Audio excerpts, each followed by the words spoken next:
கர்த்தருடைய பரிசுத்த நாமத்திற்கு ஸ்தோத்திரம் உண்டாவதாக.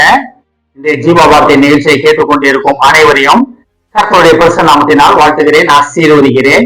இன்றைய சின்ன தியானத்திற்கு தேவன் கொடுத்த வேத பகுதி அது ஆதியாகமம் 15ஆம் அதிகாரம், அதில் முதல் 1ஆம் வசனம். ஆதியாகமம் 15:1 அதில் பின்பகுதி. பயப்படாதே, நீ பயப்படாதே, நான் உனக்கு கேடகமும் உனக்கு மகாபெரிய பலனுமா இருக்கிறேன். இது ஆபிரகாம்கிட்ட சொன்ன ஒரு வார்த்தை. ஆபிரகாம்கிட்ட தேவன் சொன்ன ஒரு வார்த்தை. அதே வார்த்தையை இந்த 8ஆவது மாதத்துல தேவன் உங்ககிட்ட சொல்ல ஆசைப்படுகிறார், நம்மிடம் சொல்ல ஆசைப்படுகிறார். என்னன்னா, நீ பயப்படாதே, நான் உனக்கு கேடகமும் மகா பெரிய பலனுமா இருக்கிறேன். அது பாருங்க, என்ன அழகா இருப்பீங்க. ஒரு கேடகமா இருக்கிறார், மகா பெரிய பலனுமா இருக்கிறேன் என்றார். அப்ப தேவனே நமக்கு கேடகமாக இருக்கிறார். இப்ப நம்ம பயப்படும் நேரத்திலே நம்ம உலகத்துக்கு பயந்து கொண்டிருக்கிறோம். நாளைக்கு எனக்கு என்ன நடக்குமோன்னு பயந்துகிட்டு இருக்கோம். என் பிள்ளைக்கு வேலை கிடைக்குமா பயந்துகிட்டு இருக்கோம்.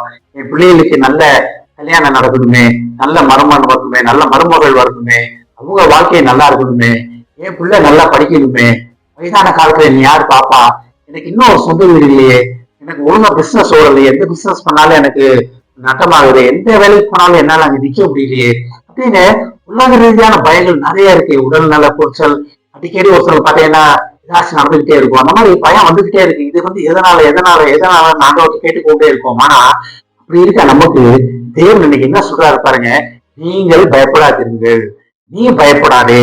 அழகா ஆபிரகாம் சொன்ன அதே வார்த்தை தான் நமக்கும் தேவன் சொல்றாரு. நம்ம ஆபிரகாம் சந்தேகம் தானே, வேதத்துல இருக்க அனைத்து வார்த்தைகளும் நமக்காக சொல்லப்பட்ட வார்த்தைகள்.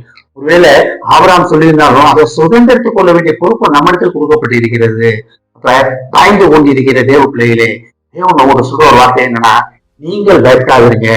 ஏன் பயப்படாதீங்கன்னு சொல்றாருன்னா, நானே உனக்கு கேடகமும் மகா பெரிய பலனுமா இருக்கிறேன். கேடகம்னா என்ன? நமக்கு எதிராக ஒரு அம்புகள் அன்னைத்தையும் தடுக்கிறதா கேடகம். வலது கையில கட்டி வச்சிருப்பாங்க, அந்த காலத்துல இடது கையில கேடகத்தை வச்சிருப்பாங்க. அப்ப தேவனே நமக்கு எதிர் நிற்கிறேன்றாரு. எதிராக நின்று நமக்கு எதிராக பேசும் தீங்கணைகள், வார்த்தைகள், கண் அன்புகள் சகலத்தையும் தேவன் நான் பார்த்துக் கொள்வேன் அப்படின்றாரு. அது மட்டும் இல்லாம கேடகம் மட்டும் இல்லாம அடுத்து ஒண்ணு சொல்றாரு பாருங்க, உனக்கு மகா பெரிய பலனா இருப்பேன்றாரு.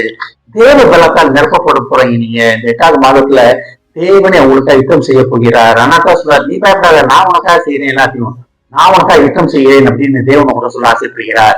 கேட்டுக்கொண்ட தேவ பிள்ளைகளே, நீங்கள் பயப்படாதீர்கள், நீ பயப்படாதே, நான் உனக்கு கேடகமும் மகா பெரிய பலனுமா இருக்கிறேன் என்ற வார்த்தை உங்கள் சுதந்திரத்துக் கொள்ளுங்க.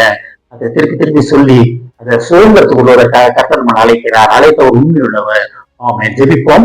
எங்களை அதிகமான அன்பின் பரலோக பிதாவே, கர்த்தாவே, இந்த வேலைக்காக நன்றி ஆண்டவரே. தகப்பனே, நீயே பயப்படாதீர்கள் என்று எங்களுக்கு சொல்வதற்காக நன்றி தகப்பனே. நாங்கள் பயப்படாமல் தகப்பனே உண்மை உறுதியாக பற்றிக்கொள்ள எங்களுக்கு உதவுவோம்ப்பா. எஸ் தகப்பனே, நீரே கேடகமும் மகா பெரிய பலனுமா இருப்பேன் என்று சொன்ன மகா கிருபைக்காக நன்றி ஆண்டவரே. யுத்தம் உங்களுடையது என்பதை நீர் எங்களுக்கு சொல்லியதற்காக நன்றி ஆண்டவரே. எஸ் தகப்பனே, இதை கேட்டுக்கொண்டு ஒவ்வொருவரையும் ஆசீர்வதிக்கிறோம் அப்பா. ஒவ்வொரு குடும்பத்தையும் ஆசீர்வதிக்கிறோம் ஆண்டவரே. குடும்பத்தில பயந்து நோய்வாய்ப்பட்டு வேலையை சரியில்லாமல் படிக்க சரியாக முடியாமல் நான் என்ன செய்ய போகிறேனோ, என் வாழ்க்கை எப்படி நடக்கப் போகிறதோ, என் தொழில் என்னாக போகிறதோ என்று பயந்து கொண்டிருக்கும் அனைவருக்கும் நீ சொல்லுகிறேன், பயப்படாதீர்கள், நானே உங்களுக்கு கேடகமும் உங்களுக்கு மகா பெரிய பலனுமா இருப்பேன் என்று சொன்ன வார்த்தைகளை சுதந்திரத்துக் கொண்டு பயத்தினாலிருந்து வெளியே வர உதவி செய்ய மாட்டவரே. நீயே பொறுப்படுத்திக் கொள்ளும் அப்ப. நீர் ஒரு கேடகமா இருப்பேன் என்பதற்காக நன்றி ஆண்டவரே. குடும்பத்தில் உள்ள ஒவ்வொருவரையும் ஆசீர்வதிக்கிறோம் அப்பா. இயேசுவின் மூலமா கேட்கிறேன் நல்ல பிதாவே. ஆமென். கர்த்தர் உங்களை ஆசீர்வதிப்பாராக.